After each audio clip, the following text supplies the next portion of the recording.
안녕하세요, 여러분들. 네, 한 주 동안 잘 지내셨죠? 네, 이번 시간에는 2장 물 생화학 반응의 용매입니다. 책은 21쪽이니까 같이 보시면 되겠습니다.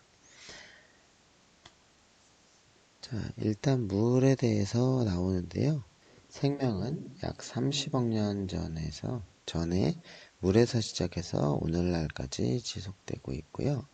물은 지구 표면의 약 71%를 차지하고 지구에 서식하는 모든 생물의 전체의 3분의 1을 차지할 정도로 가장 풍부하게 존재하고 있다고 합니다. 그리고 생명 활동과 유지에 필수적인 물질이죠. 물은 수소와 산소로 구성된 작은 분자이지만 독특한 물리적, 화학적, 그리고 생물학적 성질을 가지고 있습니다. 특히 물은 세포 내에 수많은 극성 화합물과 이온 화합물을 녹이는 용매로서 기능뿐만 아니라 다양한 생체 분자들의 구조와 화학 반응을 결정하기도 합니다. 그리고 물은 자연환경에서 세 가지 물리적 상태를 즉 액체, 고체, 기체로 존재할 수 있는 유일한 물질입니다.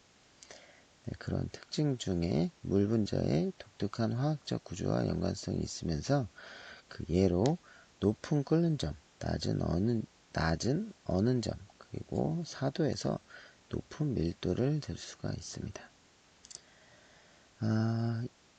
지구상의 생물의 출현과 연속적인 진화 과정을 가능케 하였을 뿐만 아니라 용매로서 자연계의 모든 생명체의 생명 활동을 영위하고 유지하는 데 결정적인 역할을 합니다. 그리고 물 분자는 다양한 생체 분자들과 정전기적 상호작용 또는 소수성 상호작용을 분자들의 구조를 결정할 뿐만 아니라 이 생체 분자들의 화학적 반응이 일어나도록 하고요. 그 밖에 세포와 조직의 정상적인 형태 유지와 기능에도 중요한 역할을 합니다. 특히 물 분자는 이온화하였을 때 발생하는 수소 이온과 OH 이온, OH 이온은 세포 내 다양한 생화학적 반응에 촉매 역할을 합니다.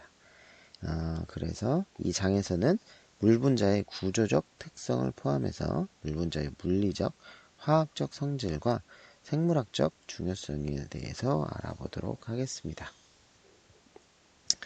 자, 물의 성질에 대해서 알아보려고 하는데요. 자, 물은 정상적인 표준 상태 온도와 기압에서 액체지만 온도와 기압의 급격한 변화에 의해서 구조와 기능이 달라지는데요.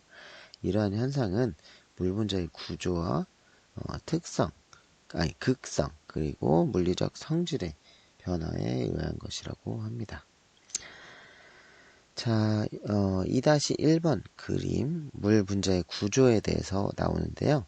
자, 그림에서 보는 것처럼 물 분자는 한 개의 물 분자가 인접한 4개의 물 분자와 수소 결합을 하고 있습니다. 자, 2-1번 그림은 물 분자의 구조에 대해서 나오는데요. A번은 반데르바스 반지름에 의해서 각 원자의 크기를 나타낸 물 분자의 구조에 대해서 나오고 있습니다. 그림에서 그 수소와 산소의 이제 각도를 보면은 104.5도라고 나오죠. 이곳의 이유 중에 하나는 산소 원자상의 비결합 궤도에 의한 밀집 현상 때문에 이렇게 이제 각도가 결정이 됩니다. 자, B번은 물 분자의 삼연체 구조에 대해서 나오는데요. 산소에서 4개의 sp3 궤도 중 2개의 수소의 전자에 의해서 채워지고요. 나머지 2개는 비공유 전자쌍에 의해서 채워집니다. 네, 여기에서 이제 참고 자료를 조금 볼 건데요. 물 분자 구조, 이 가운데 빨간 것이 산소고요. 옆으로 양몇으로 있는 요 작은 것이 이제 수소라고 합니다. 이 하얀색으로 나와 있는 거 있죠? 요걸 수소라고 하는데 이게 펴져 있는 것이 아니고 이렇게 약간 굽어져 있는 거 여러분들 볼 수 있을 거예요. 물 분자의 구조가 바로 이러한 모양을 하고 있다는 거. 이것이 바로 극성을 띠고 있다는 그 내용과 밀접한 관계가 있으니까 요 구조를 여러분들이 반드시 기억을 해 두시기 바랍니다. 자, 요 내용을 우리가 그림을 보면서 조금 더 자세히 들어가 보도록 하죠. 아까 우리가 봤던 그 모형이 그림으로 나타냈을 때는 이 모양으로 나타낼 수도 있고 또 이 모양으로 나타낼 수도 있습니다. 이거는 우리가 수능에서 자주 보이는 그림이기 때문에 여러분들 기억을 해두는 게 좋겠죠. 자, 여기 지금 전하가 표시가 되어 있지 않는데요. 이렇게 산소는 전자에 대한 욕심이 좀 많다 이렇게 생각을 해주면 돼요. 그래서 부분적으로 마이너스 전하를 띠게 됩니다. 전자가 이쪽으로 치우친다는 거죠. 반면에 수소 같은 경우는 여기에 전하를 많이 빼앗기는 그런 형태를 하고 있기 때문에 상대적으로 플러스 전하를 띠고 있다. 그리고 이렇게 구분형의 모양을 하고 있는데 이 사이의 결합각이 몇 도냐? 104.5도가 된다는 거. 이 결합각까지 여러분들 기억을 해 두시고요. 자, 이 모양은 똑같이 이렇게도 나타낼 수 있다. 근데 이게 이렇게 서로 결합을 하고 있는 거를 이렇게 나타낸 거예요. 그렇죠? 성냥개비로 이렇게 연결한 것처럼. 요게 산소가 되겠고 요게 수소가 된다는 건 이제 알겠죠? 요게 수소인데 수소 쪽이 무슨 전하? 플러스 전하, 그리고 산소가 마이너스 전하를 띠고 있고, 요때는요, 각각 공유결합이라는 거 하고 있습니다. 산소가, 내가 전자 하나 있으니까 너도 줄게. 수소 너 전자하고 같이 결합하자. 공유해서 결합을 이룬 거예요. 그래서 공유결합이라고 우리가 표현을 하는데, 공유해놓고 나서도 산소는 전자에 대한 욕심이 많기 때문에 이쪽으로 전자를 많이 끌어당겨서 전자가 이쪽으로 치우치기 때문에 마이너스 전하를 띠게 된다. 상대적으로 수소는 그러한 욕심이 적기 때문에 힘이 약해서 이쪽으로 많이 치우치다 보니까 플러스 전하를 띠고 있다. 이러한 물질을 우리가 특별히 뭐라고 하느냐. 플러스 전하를 띠고 있고 마이너스 전하를 띠고 있는 거. 물 분자 같은 경우는 대표적인 극성 분자라고 우리가 표현을 해줍니다. 그러니까 극성 분자에 대한 내용을 여러분들이 좀 알아놔야 되겠죠. 그렇죠? 그래서 플러스 전하를 띠고 있고 마이너스 전하를 띠고 있는 것. 물 외에도 극성 분자는 또 뭐가 있냐면요. 극성 분자 전하를 이렇게 띠고 있는 거. 암모니아수 같은 거. 이것도 대표적인 극성 전하를 띠고 있는 분자리라는 거. 몇 가지는 여러분들 기억을 해 두시는 것이 좋아요. 자, 극성 분자가 있으면 그거에 상반되는 개념으로 뭐가 있을까요? 비극성, 무극성? 그렇습니다. 무극성 분자가 많아요. 자, 그러면 극성 분자와 무극성 분자 어떤 차이가 있을까? 화면을 잠깐 보시죠. 극성 분자 같은 경우에는 대표적인 게 물 분자라고 했는데 한쪽으로 치우침이 있다라고 했었죠. 자, 이것 말고도 뭐 암모니아라든지 아니면 염화수소, 염산 같은 경우 HCl을 봤을 때 HCl은 수소는 전하가 조금 부분적으로 플러스 전하를 띠고 있는 경향이 있고 그다음에 염화이온, 염소 같은 경우는 마이너스 전하를 띠고 있어요. 전자가 이쪽으로 치우쳐져 있기 때문에 이것도 역시 극성이 됩니다. 극성 분자 중에 하나가 되겠죠. 자, 그런데 이산화탄소 어떻게 쓰죠? CO2. 이산화탄소 같은 경우는 어떤 모양을 하고 있냐면 자, 탄소를 중심으로 해서 산소가 이렇게 똑같이 잡아당기고 있어요. 그러니까 균형을 이루고 있겠죠. 비대칭이 아닌 대칭 구조를 하고 있겠죠. 이러한 물질들은 바로 무극성 분자에 해당이 된다는 거. 그래서 극성 분자와 무극성 분자는 몇몇 가지는 여러분들 기억을 해두시는 것이 좋습니다. 자, 2-1번 표는 원소의 전기 음성도에 대해서 나오는데요. 전기 음성도는 한 원소의 원자가 전자를 자기의 핵 쪽으로 끌어당기는 능력을 말합니다. 자, 공유결합에서 두 원자의 전기 음성도가 차이가 클수록 그 극성의 결합은 더 커지는데요. 이렇게 표에서 보는 것처럼 산소는 전기 음성도가 3.5 그리고 수소 H는 2.1 전기 음성도 2.1이죠. 그러면 1.7배 정도가 산소가 높은데요. 그래서 산소 원자의 핵은 수소 원자의 핵, 즉 양성자보다 전자를 자기 쪽으로 더 강하게 당김으로써 부분적으로 음전하를 띠고 수소 원자는 원자의 전자는 낮은 전기 음성도로 인해서 산소 원자의 핵 쪽으로 끌려가서 부분적으로 두 개의 양전하를 띠게 됩니다.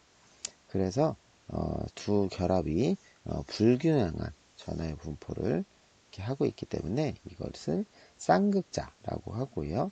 이러한 결합을 극성 결합이라고 합니다.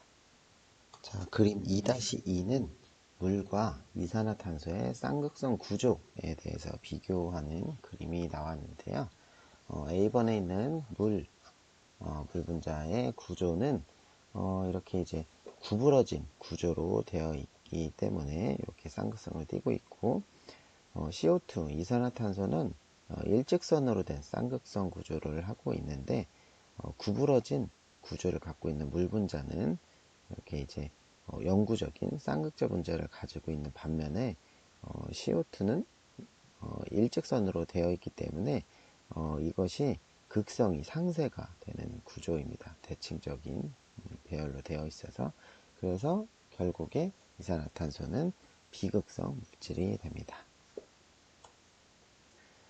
자, 그리고 2-3번 그림이 나오는데요.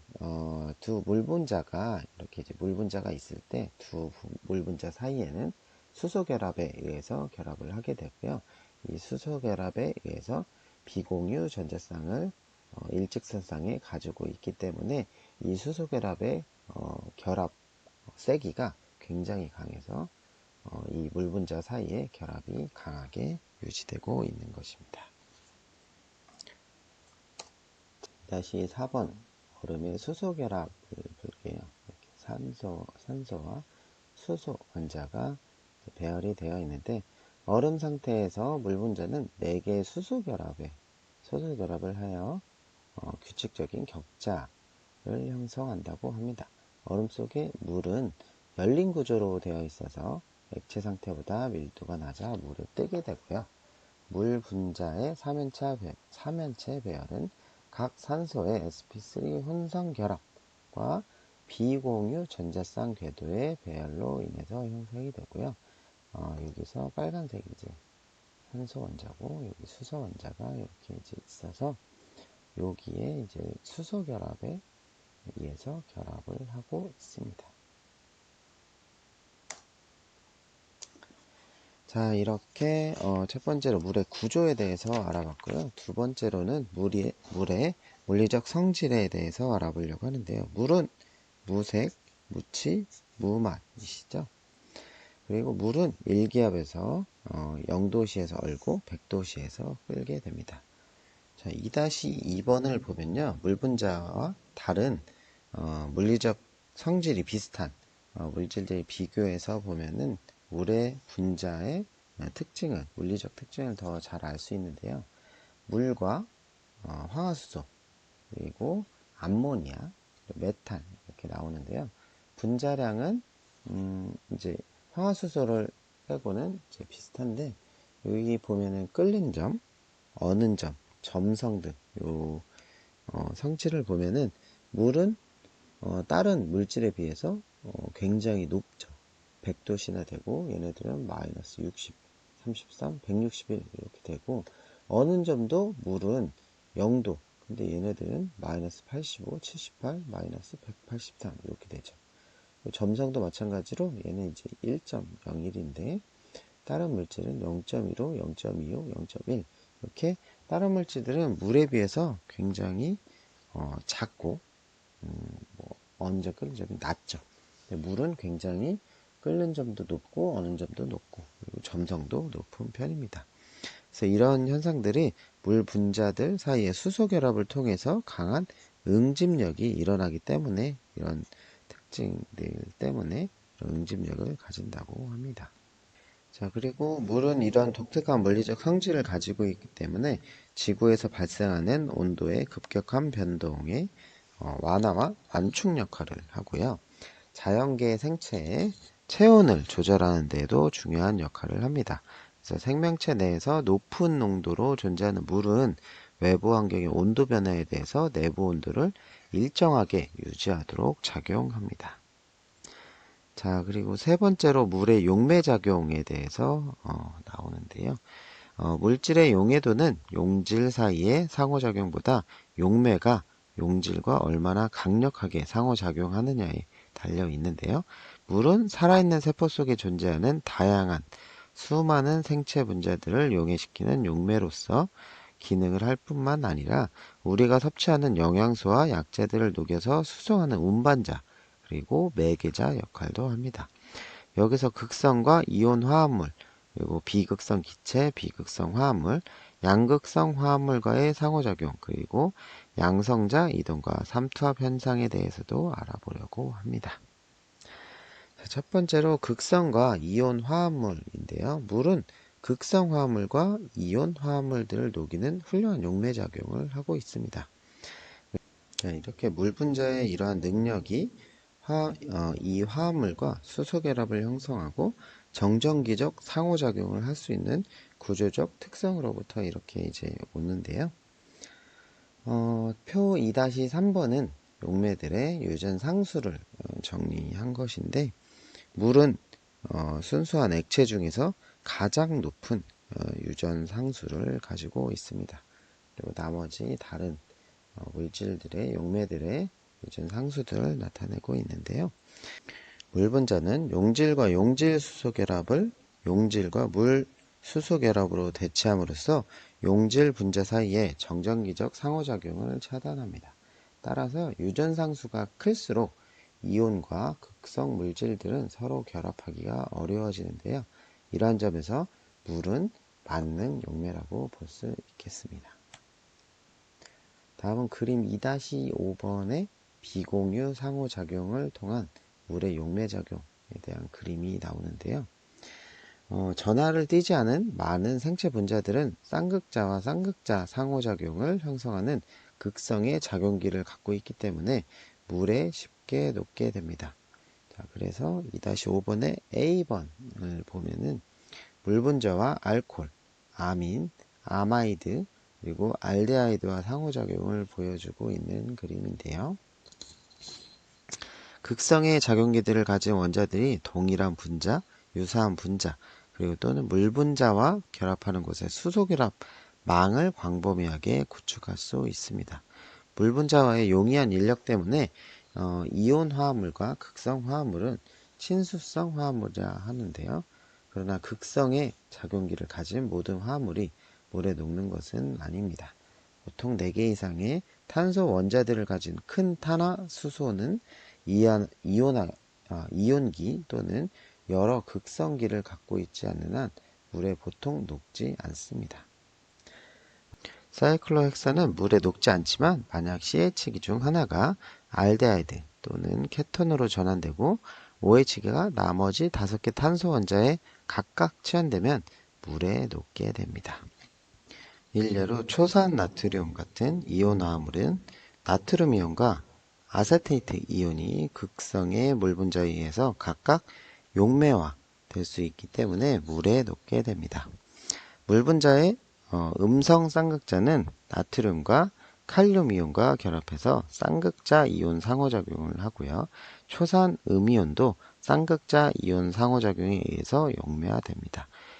이 경우 물 분자의 부분적으로 양전하를 띤 수소가 음이온의 음전하와 연합하게 됩니다.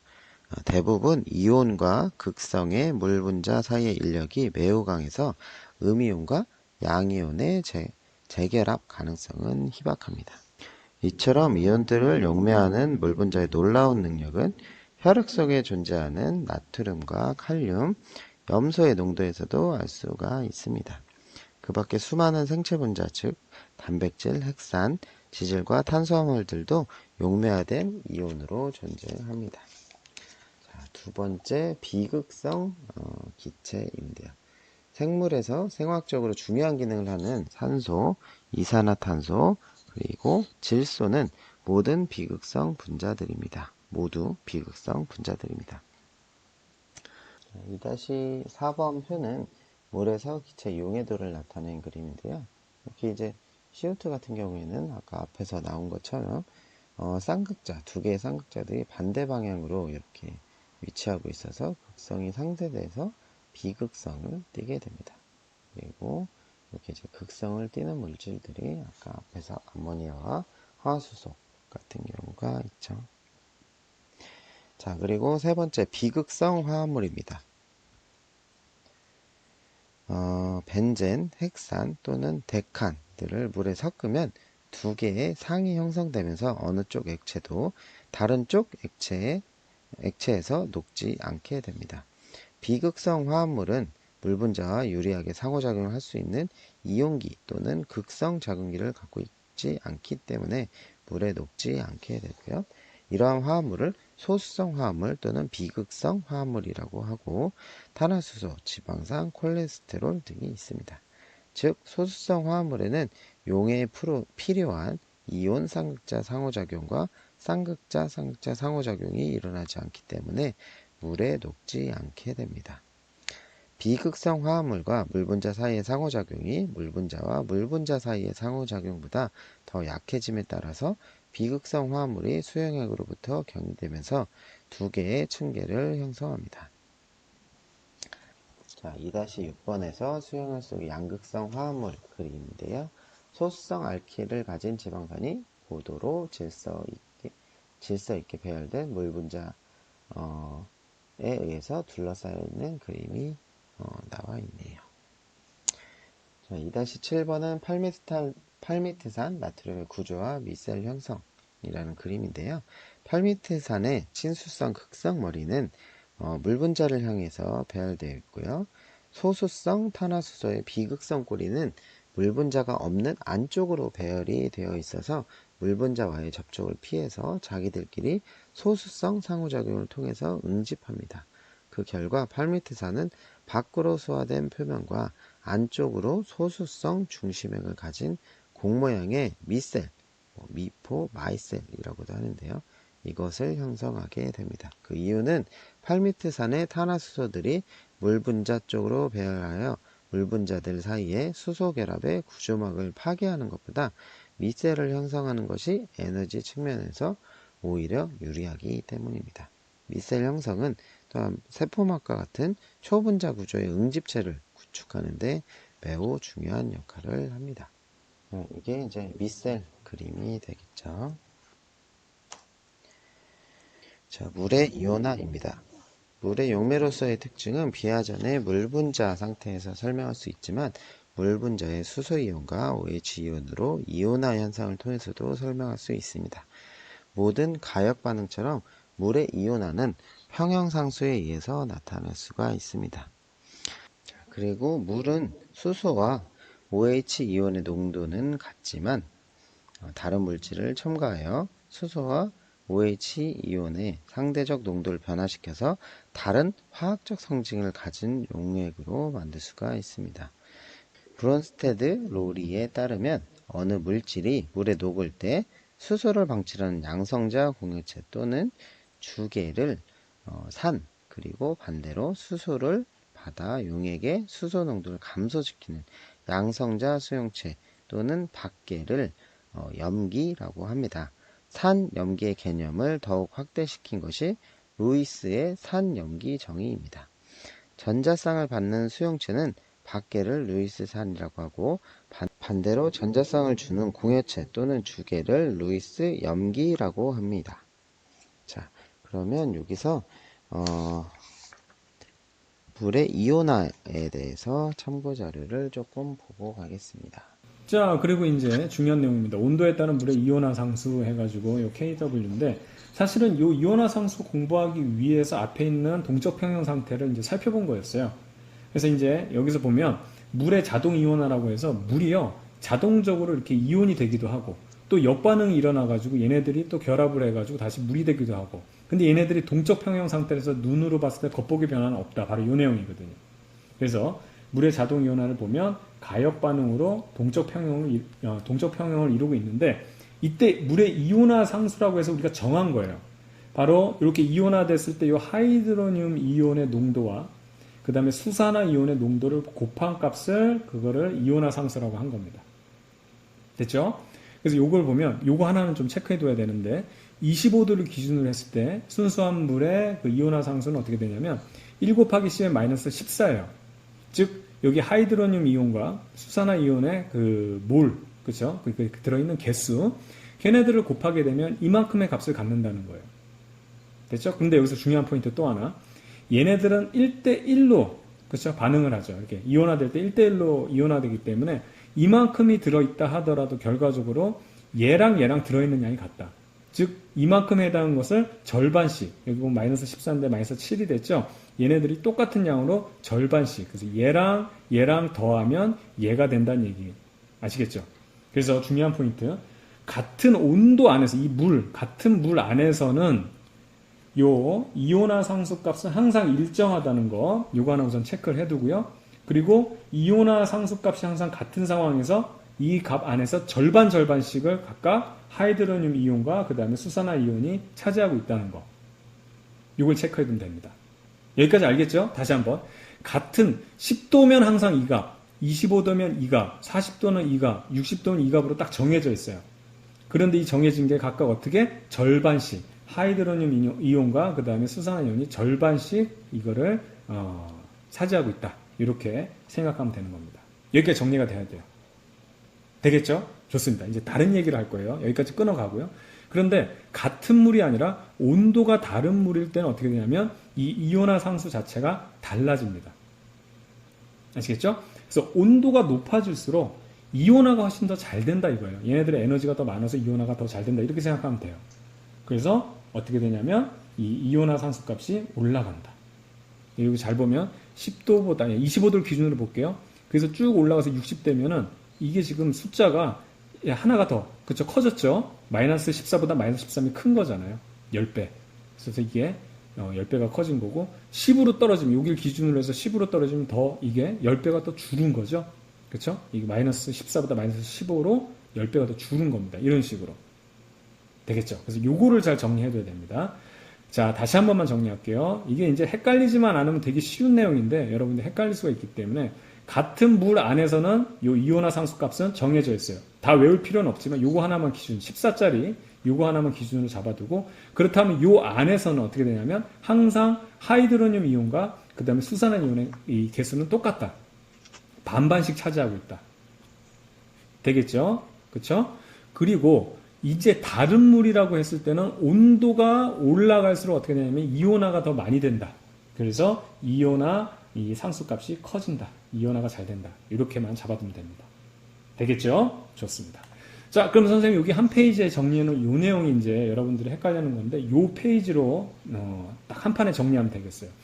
요걸 가지고 이제 중성 용액이냐, 산성 용액이냐, 염기성 용액이냐를 이제 구분을 할 수 있는데, 기본적으로 보세요. 지금 중성 용액을 우리가 25도씨에 있는 요 물, 순수한 물을 기준으로 잡습니다. 그러면 하이드로늄 이온과 요 지금 수산화 이온이 녹아져 있는 양은 같은 물 안에서는 똑같다 그랬죠. 얼마씩? 이만큼씩이에요. 그렇죠? 얘도 이만큼, 10의 마이너스 7만큼, 얘도 10의 마이너스 7만큼. 근데 이게 숫자들이 워낙 작은 데다가 마이너스 7 이렇게 하니까 좀 보기 지저분하죠. 그래서 이걸 갖다가 우리가 상용 로그를 취해요. 마이너스 로그 10으로 해가지고 여기다 밑에다가 이거를 집어넣어가지고 그렇게 계산한 것을 이렇게 P를 붙입니다. 그래서 여기 보면 하이드로늄 이온 같은 경우는 원래 H2에서 H가 하나 더 붙어서 플러스가 된 거잖아요. 대표적으로. 얘는 OH 마이너스, 그래서 요거는 대표적인 거 H 해가지고 pH라고 하고, 요 수산화 이온도 여기 P를 붙여서 POH라고 하는 거죠. 그래서 요 녀석들이 요만큼씩 들어있으니까 여기다가 상용 로그 취하면 값이 얼마가 되면 요게 앞으로 튀어나오고 7이 튀어나오면서 마이너스 붙어서 여기 값이 7이 돼요. 됐죠? 요게 기준이에요. 중성 용액일 때 pH가 7이고 POH도 7이다. 그리고 이 녀석들을 더하게 되면 이제 14가 되죠. 얘네들을 더하면 14가 되는데, 그게 실질적으로 얘네들 곱해져 있는 상황에서 상용 로그 취하면 14가 튀어나오죠. 그게 요거예요. 그래서 그 지수 로그 함수 했을 때는 곱하기가 더하기 형태가 돼가지고 나오기 때문에 이렇게 되는 거거든요. 그래서 이 기준을 잘 알아두면 돼요. 그럼 이때 산성이냐 염기성이냐를 비교할 때, 우리가 이제 중학교 때 배울 때 산성의 개념은 수용액 할 때, 수용액 상태에서 수용액 될 때, 물에 녹일 때 H 플러스 내놓는 애가 산성이고, 그쵸? 산이었고, 그 다음에 물에 녹일 때 OH 마이너스 내놓는 애들이 염기성이었잖아요. 그래서 요 과정에서, 지금 선생님 여기 같다고 표시한 건 요 기준에서, 지금 요 하이드로늄 이온들이 많은 거, 즉 H 플러스가 많게 되면 그러면 이게 산이 되는 거거든요. 근데 여기서 주의할 건 뭐냐면, 얘가 많아지게 되면 이게 이제 그 pH로 나타내는 숫자는 더 작아져요. 그래서 기준보다 작아진다. 그래서 이거는 여러분들이 좀 알고 있을 겁니다. 그쵸? 중학교 때 뭐 pH 7을 기준으로 해가지고 이거보다 숫자 작으면 산성이고, pH 7이면 중성이고, pH가 이제 7보다 크면 염기성이다. 그거예요, 그거. 됐죠? 자, 그러면 이제 여기서는 이제 이렇게 비교하는 건데, 요 상황에서 OH- 이온이 더 적어졌을 때, 그때는 다시 요거를 우리가 계산을 하게 되면, 로그치에서 계산하게 되면 이때는 pOH가 7보다 크게 돼요. 그러니까 이게 거꾸로 되는 거기 때문에 순간 헷갈릴 수 있거든요. 그래서 선생님이 추천하는 거는 pH는 여러분 잘 알고 있으니까 요걸로만 기준을 하면 된다. 얘는 꼭 반대로 가는 거거든요. 염기성 용액은 당연히 수소이온이 적고, 그쵸? 얘가 적게 녹아져 있고, 수산화이온이 많이 녹아져 있는 겁니다. 수산화이온이 많이 녹아져 있기 때문에 pOH 값은 7보다 작아져요. 그쵸? 반면에 여기 수소이온이 적게 녹아져 있기 때문에 pH 값은 7보다 커진다. 그래서 이런 것들을 여러분들이 별건 아니에요. 별건 아닌데 헷갈릴 수 있으니까 어느 기준을 하나만 잡아서 확실하게 이제 헷갈리지 않도록 여러분들이 잘 정리해 두면 되겠습니다. 되겠죠? 자, 그래서 요걸 한번 정리할게요. 순수합물 같은 온도 내에서는 pH하고 pOH가 동일해요. 똑같아요. 자, 근데 이제 여러분들이 헷갈려하는 게 이제 뭐냐면 이 두 개를 잘 비교해야 되는데, 자, 순수합물 온도가 높아질수록, 이 얘기는 무슨 얘기냐면 다른 물끼리 비교하는 거예요. 다른 물은 온도가 낮은 물하고 온도가 높은 물하고 이런 거예요. 그러면 온도가 높아질수록 아까 뭐라 그랬어요? 이온화가 잘 된다 그랬죠. 이쪽으로 갈수록 지금 10도에서 60도로 갈수록 이온화가 잘 된다 그랬죠. 그럼 얘네들의 값들이 어떻게 되는 거예요? 얘네들하고 얘네들 값들이 둘 다 동시에 커지게 되겠죠. 그렇죠? 그러면 pH 값도 내려가고 pOH 값도 7보다 내려가게 됩니다. 아시겠죠? 자, 반면에 순수한 물의 같은 물 내에서는 요 pH 값하고 pOH 값이 쉽게 말하면 같아야 되기, 일정해야 되기 때문에 만약에 pH가 떨어졌다 그러면 pOH가 올라가게 되고요. pH가 올라가게 되면 pOH가 떨어지게 됩니다. 자, 그럼 여기서 pH 값이 떨어진 게 이게 무슨 성? 이게 산성이에요. 이게 산성. 그다음 pH 값이 올라간 요게 염기성 용액이 되는 거예요. 되겠죠? 요것만 잘 정리하면 돼요. 그래서 요거 선생님이 기록해 놓은 거 한번 봐봐요. 우선 25도씨에서 이렇게 지금 이온화 상수가 잡혀져 있는데 이 녀석의 pH를 우리가 실제로 로그 함수치에서 구하면 77이 나옵니다. 이건 여러분들 그냥 반드시 알고 있어야 되는 내용이에요. 그냥 암기적인 요소입니다. 이걸 기준으로 했을 때 잘 보세요. 온도가 올라가죠. 이쪽으로 내려갈수록. 그러면 더 많은 하이드로늄 이온도 녹아 들어가고 똑같이 수산화 이온도 녹아 들어가요. 그렇죠? 그렇게 되면 어떻게 된다? 이걸 pH로 바꿔주면 이 값이 지금 얘네들 녹아진 이 농도들의 값이 커지게 된다면 pH 값은 오히려 작아지죠. 그리고 같은 지금 요 물 안에서는 얘들이 똑같은 값을 가지고 있다는 걸 알 수 있습니다. 되겠죠? 온도가 더 올라가면 마찬가지로 얘도 더 많이 녹아 들어가고 얘도 더 많이 녹아 들어가죠? 그때 pH하고 pOH 값은 똑같은 값을 가지면서 전체적으로 더 작아집니다. 반면에 이온화가 잘 안 되고 온도가 더 떨어지는 것을 보게 되면 얘들의 녹은 양이 줄게 되겠죠? 그러면 pH 값하고 pOH 값이 어떻게 커지게 된다는 거, 같은 상태에서 커지게 된다는 거를 여러분 체크하면 되겠어요. 자, 그럼 한번 테스트를 한번 해볼게요. 자, 25도씨 이 하이드로늄 이온과 그 다음에 10도씨 하이드로늄 이온을 비교해보면 누가 더 많이 녹아 들어가 있어요? 당연히 온도 높은 게 많이 녹아 들어가 있겠죠. 이해갑니까? 그럼 이걸 이렇게 물어본다고. 25도씨 pH하고 10도씨 pH는 누가 더 커요? 얘가 더 커요. 이 실수할 수 있으니까 주의하세요. pH는 역으로 계산이 되는 겁니다. 자, 그 다음에 OH도 당연히 어떻게 되겠어요? 25도하고 10도씨를 비교해보면 얘가 더 훨씬 높죠? 그쵸? 그렇기 때문에 얘가 더 많이 녹아 들어가는데 pOH를 물어보면 당연히 온도가 낮은 쪽이 크게 되는 겁니다.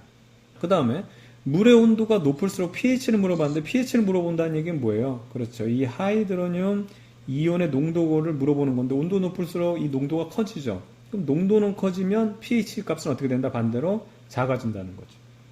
당연히 이 하이드로늄 이온의 농도가 높아진다는 얘기는 OH-도 높아진다는 얘기예요. 이 농도도, 왜냐면 물의 온도가 높아지니까 당연히 그래서 pOH 값을 물어보면 어떻게 된다? 더 작아지는 거죠. 되겠죠? 예, 이렇게 하면 되겠고요. 자, 그 다음에 25도씨에서 순수한 물의 pH를 물어봤습니까? 그쵸? 이건 얼마? 이건 알고 있어야 된다. 7이고요. pOH도 7이 됩니다. 이거는 이제 기준이 되겠고요. 자, 그 다음에 60도에서 순수한 물의 pH를 물어봤어요. 이건 이제 요 값을 물어보는 게 아니고 비교하는 건데 7보다 크냐 작냐.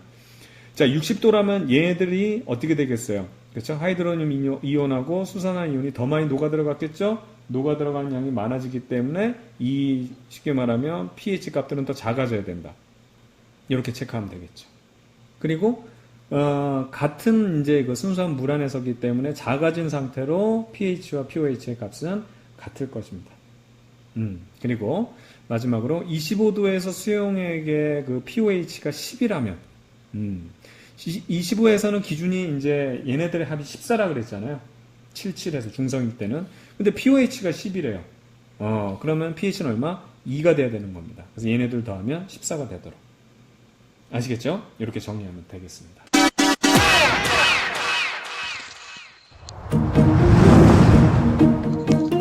오늘은 산수용액과 염기수용액에서 나타나는 공통적인 성질에 대해 알아보고 강산, 강염기 및 약산, 약염기의 특성에 대해 알아보도록 하겠습니다.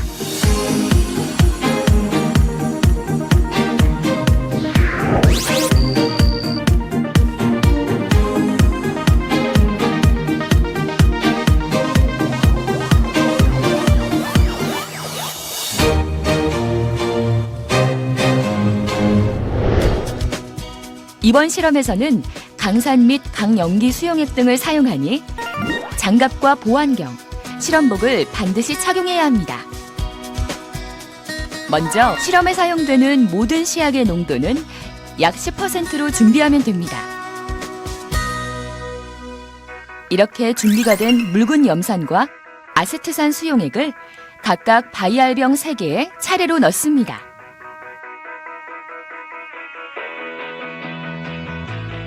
이번에는 염기 수용액을 준비해야겠죠? 수산화 나트륨 수용액과 암모니아수도 같은 양만큼 각각 바이알병 3개에 차례대로 넣습니다. 자, 이번에는 중성용액을 준비해야 하는데요. 중성용액은 증류수로 준비하면 됩니다. 이때 산이나 염기 수용액과 같이 바이알병 3개에 각각 같은 양만큼 담아 준비해둡니다.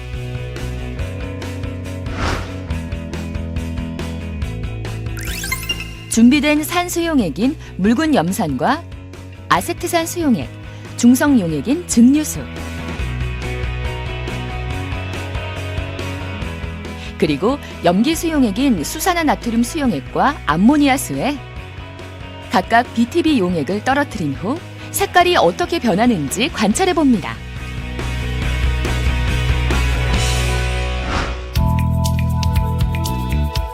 각각의 수용액의 색깔이 어떻게 변했나요?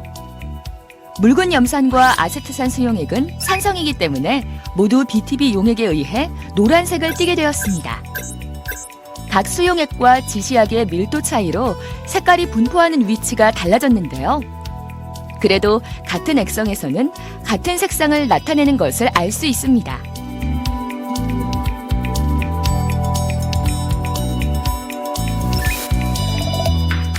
중성인 증류수는 초록색을, 수산화 나트륨 수용액과 암모니아수는 염기성이기 때문에 푸른색, 즉 파란색을 띱니다.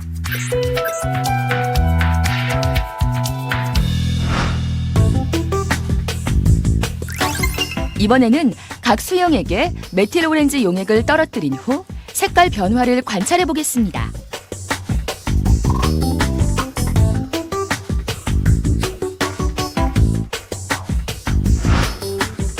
메틸 오렌지 용액을 떨어뜨리자 묽은 염산과 아세트산 수용액은 산성이기 때문에 모두 붉은색을 띠고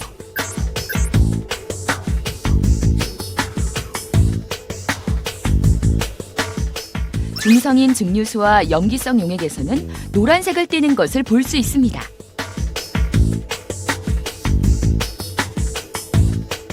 이때 중성인 증류수와 약염기성인 암모니아수일 때가 수산화 나트륨 수용액일 때보다 좀 더 진한 노란색을 띠는 것을 볼 수 있죠.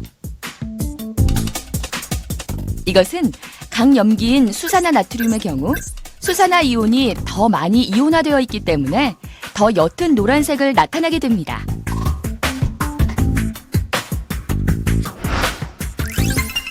자, 그럼 이번에는 각 수용액에 페놀프탈레인 용액을 떨어뜨린 후 색깔 변화를 관찰해 보겠습니다.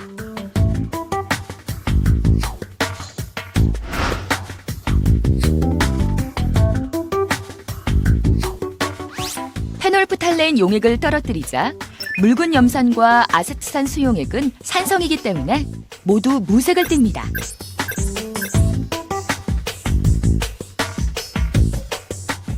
또한 중성인 증류수에서도 무색을 띠는 것을 볼 수 있죠. 한편 수산화나트륨 수용액과 암모니아수는 염기성이기 때문에 붉은색을 띠게 됩니다.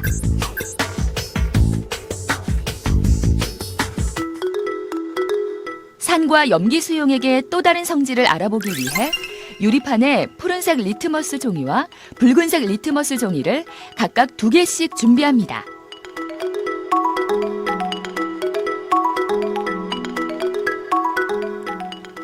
그 다음 푸른색 리트머스 종이에는 묽은 염산과 아세트산 수용액을,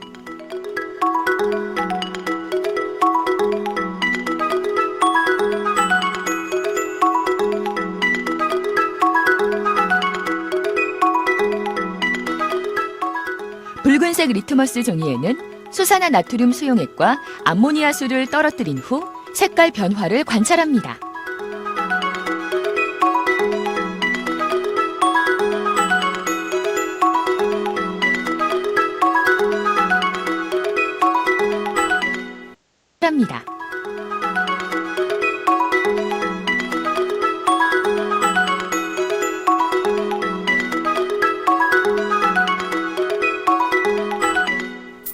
각 액성에 따라 리트머스 종이는 어떻게 변할까요? 푸른색 리트머스 종이는 산성 용액에 의해 붉게 변하고 붉은색 리트머스 종이는 염기성 용액에 의해 푸르게 변한 것을 확인할 수 있습니다. 지금까지 산수용액과 염기수용액이 지니는 지시약의 공통적인 색깔을 확인했다면 이번에는 강산과 약산, 강염기와 약염기에 따라 어떤 차이가 나타나는지 확인해 보도록 하겠습니다. 묽은 염산과 아세트산 수용액이 같은 양만큼 담긴 비커에 전기 전도도 장치를 넣어 변화를 관찰합니다. 불빛이 나타나죠? 그런데 불빛의 세기가 다릅니다. 즉, 강한 산인 묽은 염산의 불빛이 약한 산인 아세트산 수용액보다 강한 걸 볼 수 있는데요.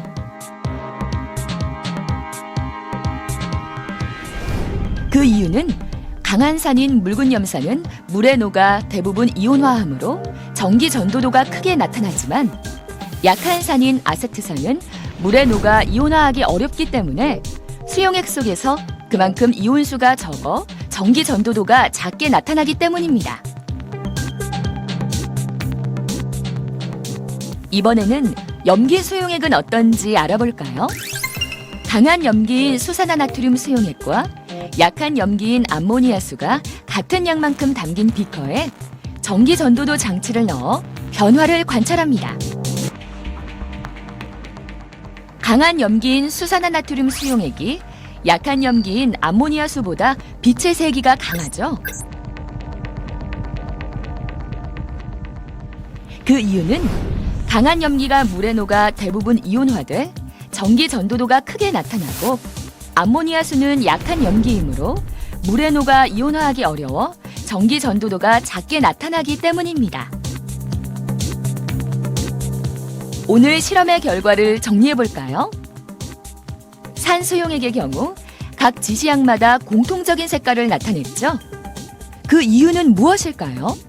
바로 수소이온 때문인데요.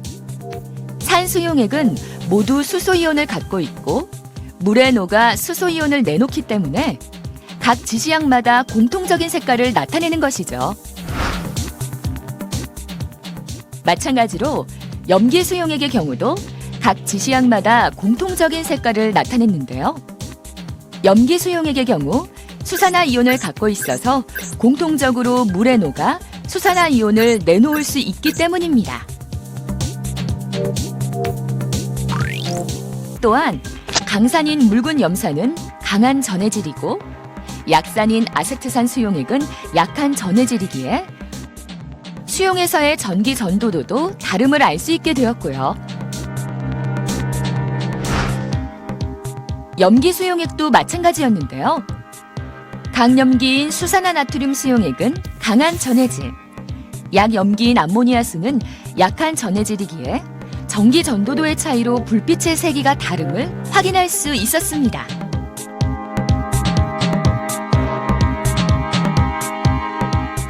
자, 2-8번은 이게 이제 pH에 대해서 나와 있는데요. 가운데 pH 7 보면 여기는 이제 중성이죠. 중성 보면 우리 몸도 이제 중성을 유지하고 있고, 간, 침, 근육 이런 거 세포 내액은 중성에 가깝게 여기 있고요. 그리고 혈장, 이자액, 바다액, 바닷물 요거는 이제 약간 이렇게 염기성으로 되어 있고, 뭐 암모니아나 표백제 이런 것들 있잖아요. 이런 것들은 염기성, 그렇죠? 그리고 우리가 먹는 커피, 맥주, 뭐 술, 포도주, 콜라, 식초, 주스, 위산 이런 것들은 이제 산성에 가까운 물질입니다. 표 2-5번은 생화 반응에서 중요한 작용을 하는 산들의 산의 상수와 pK 값을 정리한 표입니다. 여기 나오는 산들 포름산, 초산, 피로구산, 젖산, 말산, 구연산, 탄산, 인산, 암모늄 이온 이런 것들이 이제 중요한 역할을 합니다. 자, 다음은 적정 곡선이 나오는데요. 이제 산 같은 경우에 이제 적정한 선이 어디까지냐에 따라서 적정 곡선을 그릴 수 있는데, NaOH를 초산 용액에 첨가한 다음에 혼합 용액의 pH를 측정을 합니다. 그래서 분홍색 박스 상자 영역이 최대 완충 지역입니다. 그래서 적정 곡선은 pK 근처에 pH 값에서 평평하게 이제 나타나게 됩니다. 여기가 이제 완충 영역이 되겠죠. 네. 자, 그리고 NaOH에 의한 인산의 적정 곡선입니다. 인산은 3개의 해리 양성자를 갖고 있기 때문에 NaOH로 적정할 때 3개의 양성자가 연속적으로 방출되면서 3개의 pK 값을 가집니다. 자, 2-11번은 생리적 완충 용액으로 중탄산염 완충 용액계가 나오고 있습니다. 혈장의 H2CO3는 허파의 공기 공간에 있는 기체상의 CO2와 평형을 이룹니다. 그래서 중탄산염 완충계는 허파의 기체 CO2와 혈장의 HCO3 사이에 3개의 가역적 평형 반응을 포함하고 있습니다. 자, 다음은 단백질 완충 용액이고요. 정상적인 상태에서 생물의 세포 내와 세포 외 체액은 거의 일정한 pH를 유지하는데, 이는 완충계에 의해서 이루어지게 됩니다. 대부분 세포의 세포질은 약산과 또는 약염기 등의 작용기를 가진 많은 아미노산들로 구성된 고농도의 단백질을 포함하고 있습니다. 여기 나오는 히스티딘처럼 결사슬의 pK는 6.0이기 때문에 히스티딘 장기들을 갖고 있는 단백질들은 중성 pH 가까이에서 효과적으로 완충 작용을 한다고 합니다. 자, 그리고 히스티딘 결사슬은 중성 pH 가까이에서 양성자가 첨가되거나 또는 첨가되지 않는다고 합니다. 그리고 세포 내 수많은 다양한 생체 분자들 중에서 단백질은 산과 염기로 작용하는 많은 작용기를 갖고 있고, 단백질의 이온은 pK 값과 주변 환경 pH 또는 H 농도에 달려 있습니다. 자, 이처럼 단백질을 구성하는 아미노산 결사슬들의 이온기들이 양성자를 주거나 받을 수 있기 때문에 단백질은 완충 용량의 중요한 공급원이 됩니다. 뿐만 아니라 생명체 내 단백질의 농도가 상대적으로 높기 때문에 단백질은 다른 생체 분자들에 비해 강력한 완충 용액으로 작용을 할 수 있습니다. 다음 표는 완충 용액이 나와 있는 표입니다. 자, 이렇게 2장은 물에 대해서 나왔는데요. 뭐 이렇게 책에서도 내용은 되게 짧은데 어려운 내용들이 계속 좀 나오고 그러는데요. 요 책에 나오는 문제 혹은 여기 나오는 예시들 같은 거 좀 보시고 뒤에 연습 문제도 있고 요약도 있으니까요. 요거 보시고 공부를 하시면 되겠습니다. 이 장은 좀 이렇게 짧네요. 네. 그러면 또 궁금하신 게 있으면은 연락 주시고 이번 시간에도 네, 수고하셨습니다.